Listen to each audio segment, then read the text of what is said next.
Ouais, bonjour à tous, j'espère que vous allez bien et que tout se passe pour le mieux pour vous. Voilà, je bénis le nom du Seigneur pour vos vies, pour votre amour pour lui, que son nom soit béni. Voilà, on va prier pour confier ce moment entre les mains du Seigneur. Voilà, Seigneur Jésus-Christ, je te bénis, je remercie ton nom pour, ta vie en abondance dans la nôtre. Merci parce que tu ne cesses de nous aimer et de nous protéger. Je prie, Seigneur, que le message que tu as déposé dans le cœur de ton serviteur que je suis puisse être véhiculé à bien et que, bah, Seigneur, tes auditeurs puissent être bénis, et moi le premier, pour la gloire de ton nom. Amen. Voilà, bienvenue dans la chaîne Moirec. Nous sommes un ministère d'enseignement et d'évangélisation de rue. Euh, voilà, nous sommes un ministère d'enseignement et d'évangélisation de rue. Euh, Moirec, c'est bien sûr la moisson et la récolte. Le peuple de Dieu, voilà, est censé vraiment se préparer pour le retour de Jésus-Christ.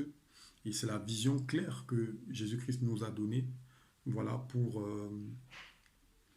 pour effectivement préparer son corps, les membres de son corps, pour la venue proche, qui est certaine. Voilà, ça fait pas mal de jours déjà aujourd'hui que le Seigneur m'a fortement mis à cœur de parler d'un sujet qui ne cessait vraiment de revenir dans mes pensées. Et voilà, aujourd'hui on va parler de l'église missionnaire. L'église missionnaire ou l'église en mission. L'église missionnaire ou l'église en mission. Alors, c'est quoi un missionnaire? C'est qui un missionnaire? Même d'après le dictionnaire, hein, Larousse, un missionnaire, c'est tout simplement quelqu'un qui écoute celui qui l'envoie, qui obéit et qui exécute. Après, si tu n'as pas un maître qui te commissionne, tu peux être ton propre maître, c'est-à-dire que bah, tu reçois effectivement la pensée et tu la mets en action tout simplement. C'est ça un missionnaire. C'est quelqu'un qui est porteur de messages. Et il est porteur, mais aussi doit aller véhiculer ce message. On peut porter un message, mais ne pas forcément le véhiculer. Voilà. Donc c'est ça le missionnaire. L'Église de Jésus-Christ de notre époque euh, mérite vraiment un éclairage sur la mission. Elle est censée être missionnaire. Et ça sera ça sera effectivement le but de notre enseignement. Voilà, sans plus tarder, on va prendre deux passages dans l'Ancienne Alliance. Euh, voilà, on va pas tous les lire parce que ben, il faut qu'on rattrape le temps. Et pour la bonne compréhension, vous pourriez lire les passages en entier. Voilà, on va d'abord dans un premier temps lire Nombre chapitre 13 et ensuite on va lire Nombre chapitre 21. Le chapitre 13 c'est du premier verset au verset 25 et le chapitre 21 c'est du verset 21 au verset 35. Pour la bonne compréhension, vous pourriez lire tous les passages et de préférence même lire tout le chapitre. Donc dans le chapitre 13, Yahweh, n'est-ce pas, parla à Moïse en disant, envoie des hommes pour explorer le pays de Canaan que je te donne aux enfants d'Israël. Tu enverras un homme de chaque tribu de leur père. Tous seront des princes d'entre eux. Moïse donc les envoya du désert de Paran d'après l'ordre de Yahweh. Tous ces hommes étaient des enfants d'Israël. Et voici leurs noms. Donc effectivement, il y avait 12 tribus. Et par tribu, Dieu a recommandé Moïse de prendre un chef par tribu. Voilà, il représentait les tribus chacun. Donc il y avait 12 espions qui devaient aller espionner le pays de Canaan. Voilà, je synthétise pour qu'on ne prenne pas beaucoup de temps. Et ces espions ont reçu des recommandations de la part de Moïse. Donc ils devaient se rendre dans le pays de Canaan pour regarder un certain nombre de paramètres. Est-ce qu'ils étaient nombreux? Est-ce qu'ils étaient petits ou grands? Euh, Est-ce que, voilà, il y a de la nourriture? Est-ce que c'est une terre cultivable? Plein de trucs. On va lire hein, au bas du truc. Est-ce qu'ils sont forts ou faibles? Est-ce que c'est un pays euh, euh, euh, qui réside dans un camp ou dans des villes fortifiées? Voilà. Est-ce que c'est un pays où ceux qui habitent sont bons ou mauvais? Voilà. Est-ce que leur terre est maigre ou grasse, comme je disais? Donc voilà. Et ils ont fait quoi? Ils ont fait 40 jours. Ils ont fait 40 jours en mission. Et quand ils sont rentrés de la mission, qu'est-ce qu'ils ont fait? Dans le verset 26 du chapitre 13, eh ben, ils doivent rendre des comptes. Ils rendent des comptes à ceux qui les ont envoyés, à celui qui a reçu la vision. Ça, retenez bien ce passage. Ensuite, on va repartir dans le chapitre 21. Voilà, verset 21. Puis Israël envoya des messagers à Sion, roi des Amoréens, pour lui dire, laisse-moi passer par ton pays, nous ne nous détournerons ni dans les champs, ni dans les vignes, et nous ne boirons l'eau d'aucun des puits. Et nous ne boirons l'eau d'aucun des puits, mais nous marcherons par la route royale jusqu'à ce que nous ayons passé ton territoire. Mais Sion ne permit pas à Israël de passer sur son territoire. Il rassembla tout son peuple et sortit à la rencontre d'Israël dans le désert. Il vint à Yahat et combattit Israël. Israël le fit passer au fil de l'épée et conquit son pays depuis l'Arnon jusqu'à Yabok et jusqu'à la frontière des fils d'Amon. On va continuer. Voilà, vous pourriez lire la suite. On va continuer. Je fais un saut. Je continue au verset 33. Ensuite, ils se tournèrent et montèrent par le chemin de Bachan. Og, roi de Bachan, sortit à leur rencontre avec tout son peuple pour les combattre à Édréi. Et Yahweh dit à Moïse, n'aie pas peur de lui, car je le livre entre tes mains, ainsi que tout son peuple et son pays. Tu le traiteras comme tu as traité Sion, roi des Amoréens, qui habitait à Hesbon. Ils le bâtirent, lui, ses fils et tout son peuple, jusqu'à ce qu'il ne lui reste aucun survivant, et ils s'emparèrent de son pays. Frères et sœurs, c'est vraiment deux histoires magnifiques. Je n'ai que pris deux extraits, mais si vous lisez le livre des Nombres, c'est vraiment l'église modèle de la Bible au commencement. Quand on prend l'Ancienne Alliance, c'est vraiment l'église modèle. Si tu veux regarder le modèle de l'église, c'est-à-dire l'église parfaite, selon Dieu, c'est de regarder, de lire les Écritures, dans Exode aussi, mais surtout Nombre. C'est vraiment le livre de la conquête de Canaan. C'est vraiment le livre de la conquête. C'est vraiment comme, j'ai cette idée des missionnaires qui sont venus d'Europe et qui sont descendus en Afrique. Je ne conçois pas ce qu'ils ont fait. Ils étaient certes mal intentionnés, c'était des trompeurs. On sait qu'ils sont à l'origine de la colonisation. Voilà, ça ce n'est qu'une parenthèse. On n'est pas là pour euh, haïr les gens, pas du tout. Mais je prends juste la notion de l'esprit missionnaire qu'ils avaient. Et on croit souvent que c'est venu du diable, machin truc, pas du tout. L'église missionnaire l'esprit de la mission qu'il y avait en Europe à l'époque est issu de l'évangélisation qui avait lieu en Afrique, au Moyen-Orient, des chrétiens du Moyen-Orient. Et même, je crois personnellement des chrétiens d'Afrique. Voilà. L'église est née en Israël. Et d'Israël, effectivement, bah, il y a eu cette vague d'évangélisation qui a touché l'Europe. Et donc, quand les missionnaires qui étaient venus en Afrique pour soi-disant apporter l'évangile, n'est-ce pas,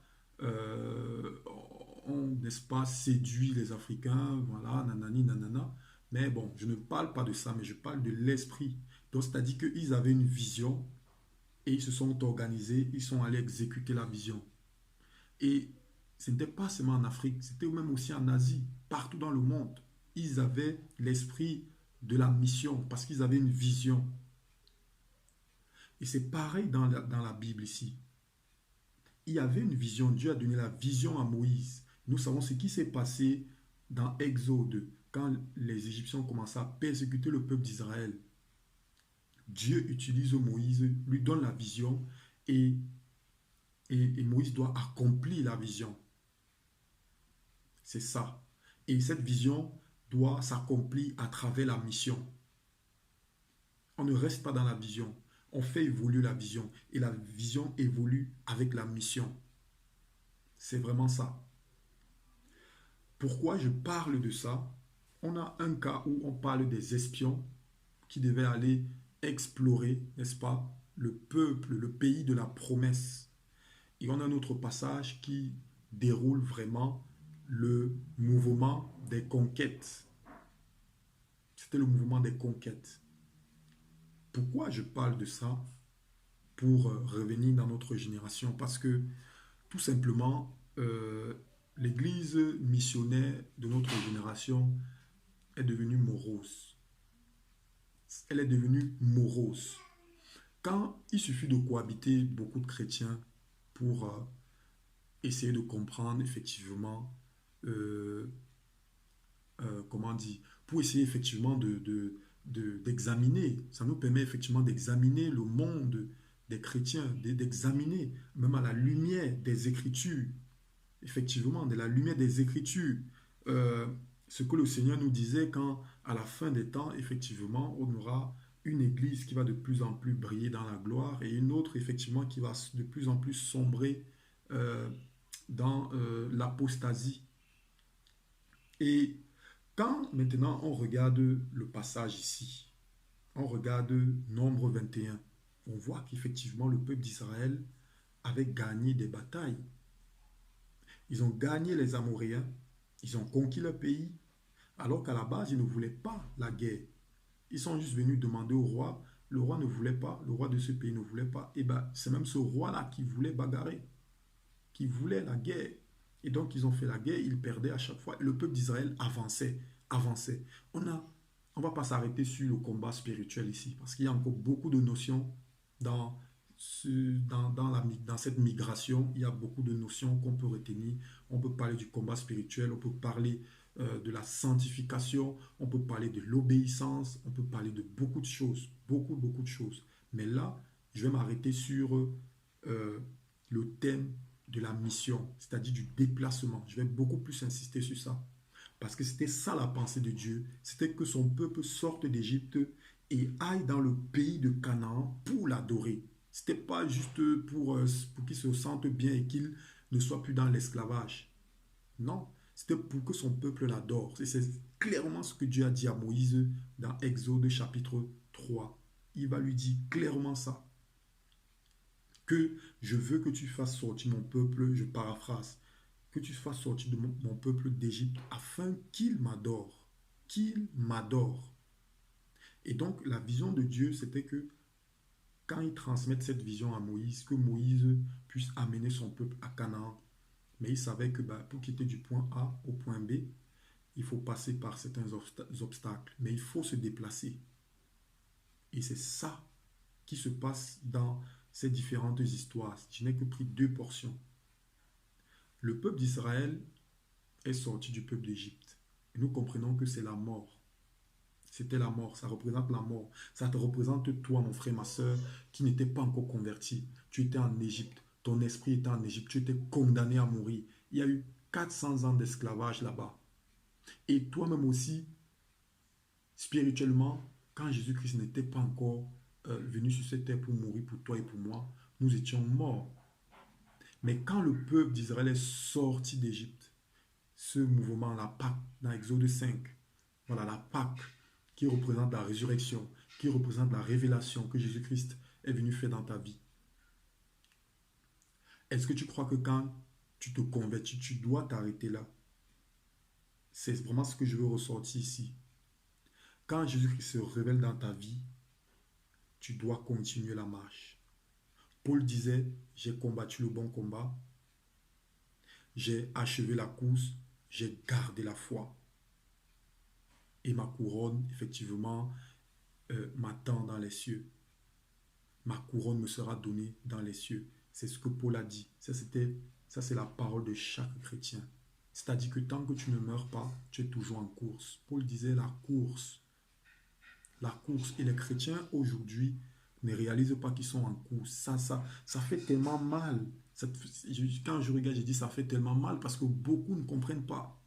Et quand tu vas parler avec quelqu'un, certains ils vont croire que tu es en train de les forcer, tu es en train de les obliger à voir les choses comme toi. Mais non, les gens qui sont disposés, quand on échange, ils comprennent le message. Et ce sont les gens qui se plaignent, ce sont les gens qui ne comprennent pas. Soit ils ne comprennent pas, soit ils ne sont pas capables de comprendre. Peu importe ton âge, ton expérience dans le Seigneur, peu importe ta relation avec le Seigneur, si tu ne comprends pas ce que la Bible te dit et que tu n'es pas obéissant, tu vas toujours être en train de faire les mêmes choses. C'est-à-dire que tu vas faire les mêmes choses sans te rendre compte que tu fais les mêmes choses.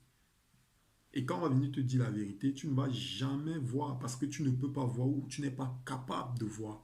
Parce que tu n'arrives pas à voir. Parce que tu es voilé. C'est ça. C'est ça effectivement la mission évangélique. Quand tu es sorti, quand le peuple d'Israël est sorti du pays d'Égypte, est-ce que quand Israël gagnait les batailles, il s'arrêtait là? Il ne s'arrêtait pas là. Il continuait la marche. On voit comment dans Nombre 21, ils ont gagné une bataille. Ensuite, ils gagnent les Amoréens, ils prennent le pays, mais est-ce qu'ils restaient là? Non.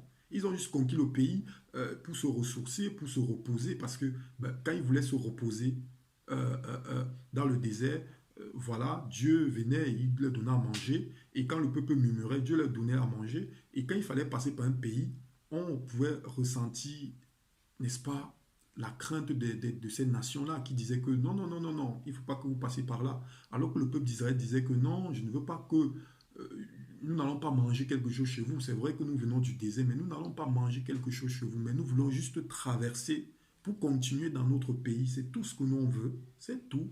On ne veut même pas avoir affaire à vous s'il faut. Ne vous inquiétez pas. Ne vous inquiétez pas. Mais j'imagine quand même que ces pays-là, s'ils avaient laissé passer le peuple d'Israël sans vouloir leur faire la guerre, j'imagine que ça pourrait, ça aurait pu être l'occasion pour le peuple d'Israël d'évangéliser. C'est pourquoi parfois on croit que non, c'était juste un mouvement migratoire, mais c'était aussi de l'évangélisation. Parce que ces rois-là recevaient des messages, des espions que Moïse a envoyés à chaque fois pour leur dire effectivement que notre Dieu, qui est le Dieu Tout-Puissant, nous a fait sortir de l'esclavage d'Égypte miraculeusement. Et il nous a offert une promesse, c'est-à-dire d'aller dans le peuple de Canaan où coule le lait et le miel. Ça pouvait aussi être l'occasion pour ces peuples d'entendre parler de Jésus-Christ, de Yahweh à l'époque.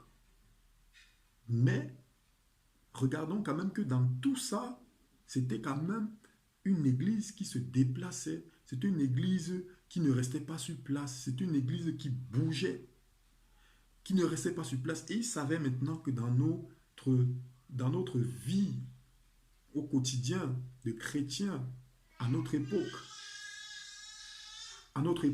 voilà, on est toujours sur place. Quand je dis ça, je parle souvent avec des gens, même parfois tu restes comme ça, seulement en parlant avec quelqu'un, tu vois qu'il ne bouge pas, c'est quelqu'un qui ne bouge pas. Pourquoi il ne bouge pas? Ben, c'est parce qu'il manque de vision. C'est ça qui tue maintenant les chrétiens de notre jour. Que tu sois un chrétien, que tu sois un chrétien qui reste à la maison, que tu sois un chrétien qui reste en église de maison ou bien un chrétien même d'assemblée, si tu ne bouges pas, tu vas mourir. Le peuple d'Israël, quand ils ont gagné les Amoréens, ils sont allés maintenant à Bachan contre le roi Og, le roi de Bachan. Ils ont gagné le roi de Bachan, mais ils ne sont pas restés là, ils ont bougé. C'est comme toi, tu reçois Jésus-Christ dans ta vie, et puis bon, voilà, c'est bon, tu restes là. Si le peuple d'Israël restait à Bachan ou chez les Amoréens, eh bien, ils allaient mourir parce qu'ils ne se retrouvaient pas là où Dieu voulait qu'ils soient.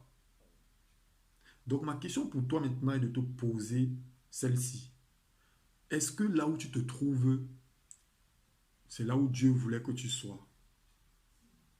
C'est la question que tu dois te poser. Est-ce que là où tu te trouves, c'est là où Dieu aimerait que tu sois? C'est la question. Parce que Dieu veut que tu bouges. Et quand tu bouges avec lui, il te rassure que là où tu es, c'est là où je veux que tu sois. On a eu à commettre des erreurs dans le passé. J'aurais dans la deuxième partie de mon enseignement de cet enseignement, j'aurai l'occasion de donner ma petite expérience par rapport à ça. Je ne suis pas encore arrivé. Euh, le missionnaire n'est jamais arrivé tant que la mission, tant que la mort ne l'a pas pris. Paul disait que, effectivement, j'ai achevé la course parce qu'il savait que sa mort arrivait. Et c'était même, je crois, le dernier livre qu'il va écrire juste avant de mourir. C'était à Timothée, je crois. C'était le dernier livre. Il a dit, j'ai combattu le bon combat. C'est un combat, la marche chrétienne, c'est un combat. Et beaucoup de chrétiens aujourd'hui, quand tu les vois, tu n'as même pas l'impression que, euh, voilà, je ne dis pas que, voilà, non, mais je vais dire, le chrétien, il ne vit pas les choses avec le Seigneur.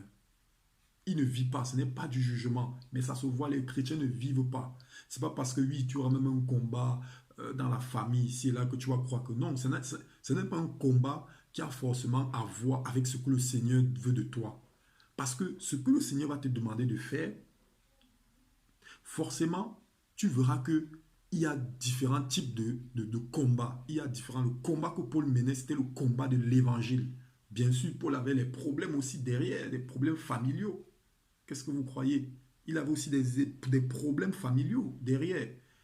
Mais le combat dont il parlait, c'est tout le combat en général, mais principalement par rapport à la charge que Jésus-Christ lui a donnée. Donc, il ne faut pas que toi, le chrétien, qui est combattu seulement dans ta famille, tu vois que c'est tout. Non, le Seigneur ne veut pas que tu te concentres seulement sur ça. Concentre-toi sur ce qu'il t'a d'abord dit. Parce qu'il t'a sorti d'Égypte pour que tu l'adores.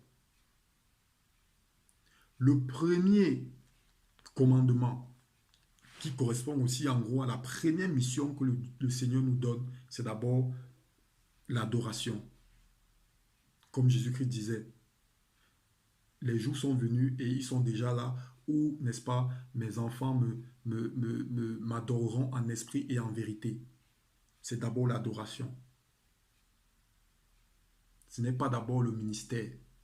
Comme on voit déjà beaucoup ici qui sont plus dans le ministère que l'adoration.